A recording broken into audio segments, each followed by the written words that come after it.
ఓం ద్రాం గురుమార్గ ప్రవక్తక దత్తాత్రేయ పరబ్రహ్మణే నమః. ఓం సం సద్గురు సచ్చిదానంద సర్వాంతర్యామినే నమః. ఓం అం ఆత్మగురు దత్తపాదానంద అంతర్యామినే నమః.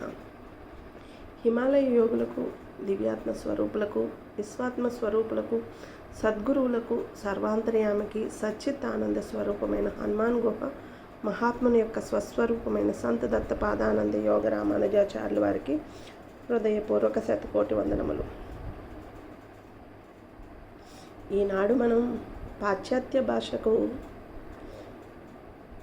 ఆకర్షితులమైపోయి ఉన్నాం.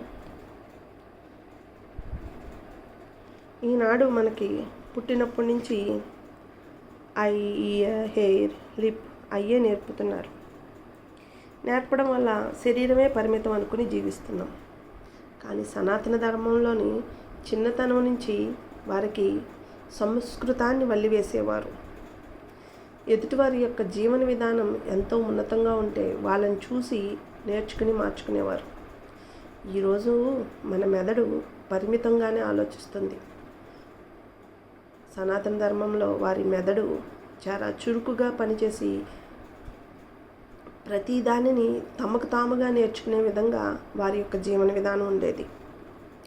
ఈరోజు మన జీవన విధానం ఏబిసిడీలకి అంటే పెదాల కలయికకే ఏబిసిడి అంటే పెదాల వరకే కదులుతున్నాయి. మన యొక్క తెలుగు భాష నాడుల్ని కదిలిస్తుంది. అమ్మ, ఆవు, ఇల్లు, ఈగ. అదే సంస్కృతం ఓం భూర్భువస్వాహ తత్సవితుర్వరేణ్యం భర్గో దేవస్య ధీమహి ధియో యో నః ప్రచోదయాత్ మూలాల్ని కదిలిస్తుంది. ఆ గమనిక ఉందా? లేదు. మనిషి శరీరం అనే భ్రమలో పడి వస్తువులు, వస్త్రాలు, ధనము శాశ్వతం అనుకుని తనను తాను కోల్పోతూ జీవిస్తున్నాడు. ఈ చిరుప్రాయంలో నేను ఉందా మనం నేర్పితేనే ఆ బిడ్డలకి అమ్మ, నాన్న, అది నాది, ఇది నాది అని తెలుసుకున్నాడు. అదే బాల్యవస్థ. ఆ అవస్థలో అవస్థలుండవు, నేర్చుకోవడమే ఉంటుంది. తర్వాత కౌమార్యంలోని ప్రతి ఒక్కటి మనం నేర్పిన దాన్ని బట్టి వారి మెదడు ఎదుగుతుంది. యవ్వనానికి వచ్చేసరికి వారికి అహంకారాలు ఉండవు. ఏదో సమాజాన్ని చూసి అది కావాలి, ఇది కావాలనే కోరిక మాత్రమే ఉంటుంది. అహంకార, మమకార వికారాలు ఎప్పుడు మొదలైనవి? వివాహం అయినా అనంతరం గృహస్థు ధర్మంలో అడుగుపెట్టిన తర్వాత. అందుకే ఈనాడు వానప్రస్థానంలోనైనా మిమ్మల్ని మీరు తెలుసుకోవడానికి ప్రయత్నం చేయండి అని గురువులు చెప్తున్నారు. ఇవి దశలు మాట. బాల్యము, కౌమార్యము, యవ్వనము, గృహస్థు, వానప్రస్థాశ్రమం. ఈ దశలు మానవుని జీవితంలో దశలు. అలాగే గురువు, సన్యాసము అనేవి స్థాయిలు. గురుస్థాయిలో గురువు అంటే చైతన్యం అంటే మనల్ని మేల్కొల్పడం. గురువులు అనేక కథలు, గాథలు రూపంలో బోధ చేస్తూ ఉంటారు.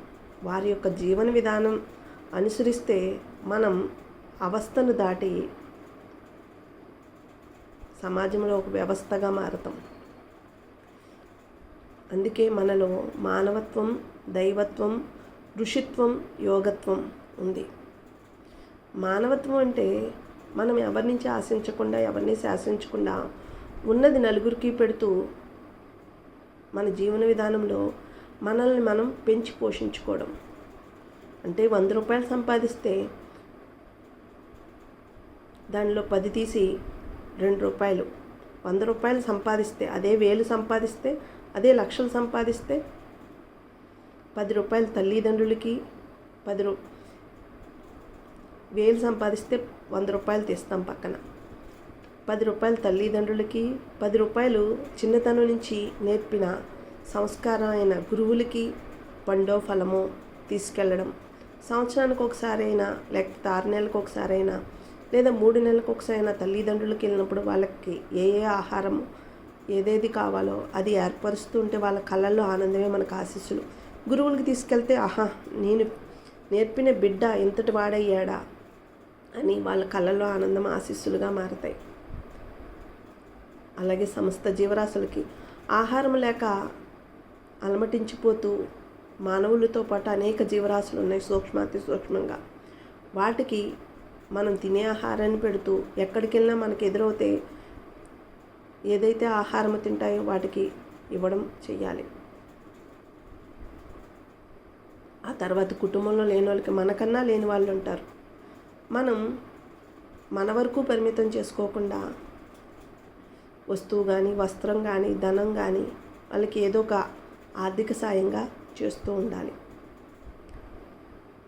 తర్వాత సమాజంలో లేని వారికి ఇలా 100 రూపాయలు తీసి 5 రకాలుగా 5 పదులు ఖర్చు పెడుతూ ఒక్క 10 రూపాయలు మనం అప్పు చేసి పప్పు కూడి తినకోకుండా పక్కన పెట్టి ఎవరికీ తెలియకోకుండా అత్యవసర పరిస్థితుల్లో వాడుకునే విధంగా. అలాగే మిగతా 80 రూపాయలు మన కుటుంబానికి, మనకి అనేక ఖర్చులు ఉంటాయి.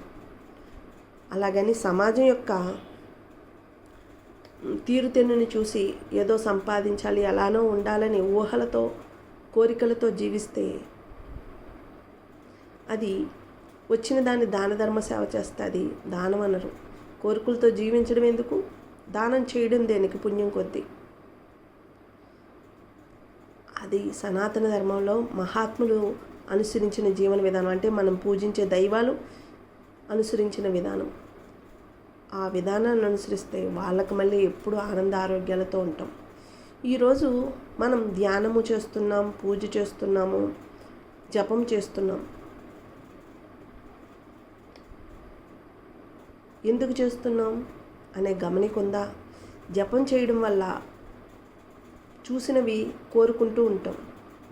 ఆ కోరికలు అణిగిపోవడానికి జపం చేయడం వల్ల మనసు ప్రశాంతత వస్తుంది.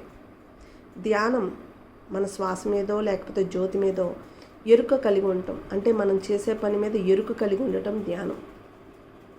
ఈరోజు మనిషి ధ్యానం చేస్తున్నాడు, జపం చేస్తున్నాడు, పూజ చేస్తున్నాడు, కానీ ఎరుక లేకుండానే చేస్తున్నాడు. పూజ చేసిన అరగంటసేపు దైవం మీద నిమగ్నమై ఉంటాం, ఉన్నామా? జపం చేసిన అరగంట సేపు మనసు మీద నిమగ్నమై ఉంటాం, ఉన్నామా? ధ్యానం చేసిన అరగంట సేపు మన శ్వాసతోటో జ్యోతితోటో నిమగ్నమై ఉండాలి, ఉన్నామా? లేదు. మన మెదడులో అనేక కోరికల్ని కళ్ళతో చూసినవి, చెవులతో విన్నవి కావాలని కోరుకుని మెదడులో చేర్చాం. అవి పదే పదే గుర్తు చేస్తూ మనల్ని తట్టి లేపుతూ ఉంటాయి.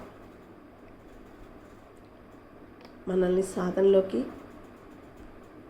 వెళ్ళనీకోకుండా ఇది ఇదే అని గుర్తు చేస్తుంటాయి. చాలామంది బాబోయ్ అని లెగిసిపోతూ ఉంటారు. అదే పూజ చేసేవాడు బాబోయ్ నా కోరిక తీరలేదని మతం మారుస్తూ ఉంటాడు. అదే జపం చేసినవాడు మనసు నిమగ్నం అవ్వాలంటే మన మాట తీరు, ఆలోచన తీరు, పని తీరు ఎదుటి వారిని ఉన్నతంగా ఆలోచించాలి, ఉన్నతమైన భావాలతో జీవించాలి. కళ్ళతో చూసింది కావాలనుకోకుండా మనకున్న దాంతో తృప్తి పడాలి. చెవులతో విన్నది మనకు లేదు అనుకోకుండా మనకి ఉన్నది దానితో తృప్తి పడుతూ దాన ధర్మ సేవ చేయాలి. అప్పుడే మనం మానవత్వం నుంచి దైవత్వం అంటే దైవంలాగా జీవించిన వాళ్ళు అవుతాం. ఋషిత్వం మనం ఇంత యోగ్యతని నేర్చుకున్న తర్వాత మన చుట్టూ ఉన్న వారికి మన జీవన విధానం చూసి అనుసరించేలాగా మనం ఉంటే గనక మన దగ్గరికి వచ్చి వాళ్ళే అడుగుతారు. ఆ మార్గాన్ని అనుసరించాలి. దైవత్వం, ఋషిత్వం దాన్ని బోధించాలి చుట్టూ ఉన్నవారికి. అర్థమో అవగాహన చేసుకున్నవారు, మనం నచ్చిన వారు మన వెనక పడతారు. యోగత్వం, యోగి అన్నవాడు తనలో దగ్గర ఉన్న ధనాన్ని, వస్తువుని, వస్త్రాన్ని, జ్ఞానాన్ని, శక్తిని కూడా దానం చేస్తాడు. ఆ యోగ్యత మానవుడికి మాత్రమే ఉంది. మరి మనం ఏ దశలో ఉన్నాం? వివాహం అనంతరము ఆడామగ కాట్ల కుక్కల్లాగా దెబ్బలాడుకుంటున్నాం, లేదా ఎదుటివాడిని తక్కువ చేసి చూస్తున్నాం, తక్కువ చేసి మాట్లాడుతున్నాం. అప్పుడు మనం ధ్యానం చేసేం ప్రయోజనం, సాధన చేసేం ప్రయోజనం? మన మాట తీరులో, మాట్లాడే మాటలో ఎరుక ఉండాలి. పనితీరులో ఆశించకుండా శాసించకుండా ఉన్నదాంతో తృప్తిపడే జీవన విధానం ఉండాలి. అప్పుడే మహాత్ములు రాసిన గ్రంథాలు అర్థమవుతాయి. అలా జీవించిన రోజు మానవ జీవితానికి అర్థం తెలుస్తుంది.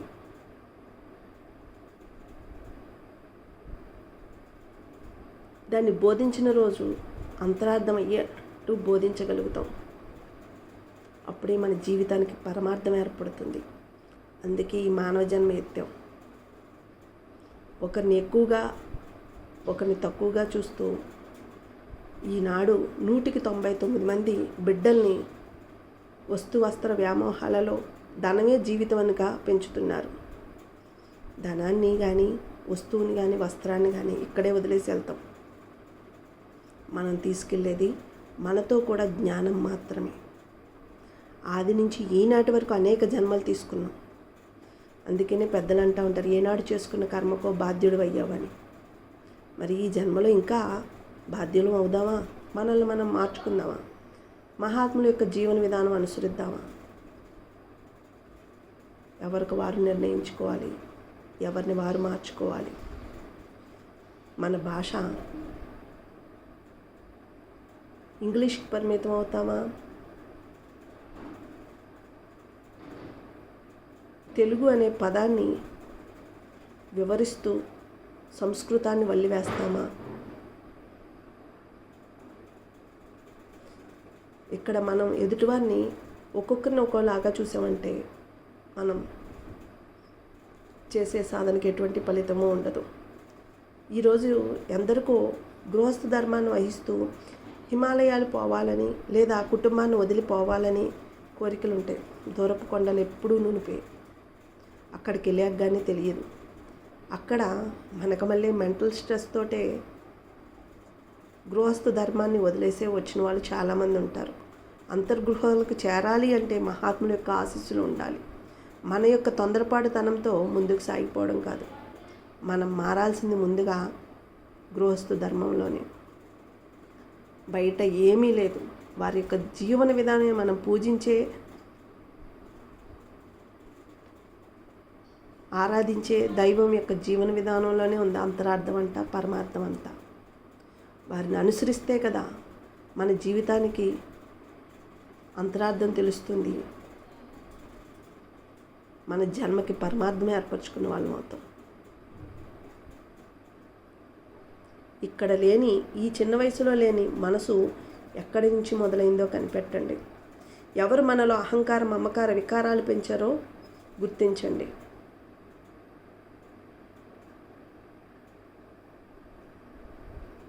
గంటలు ధ్యానం చేస్తే సరిపోదు.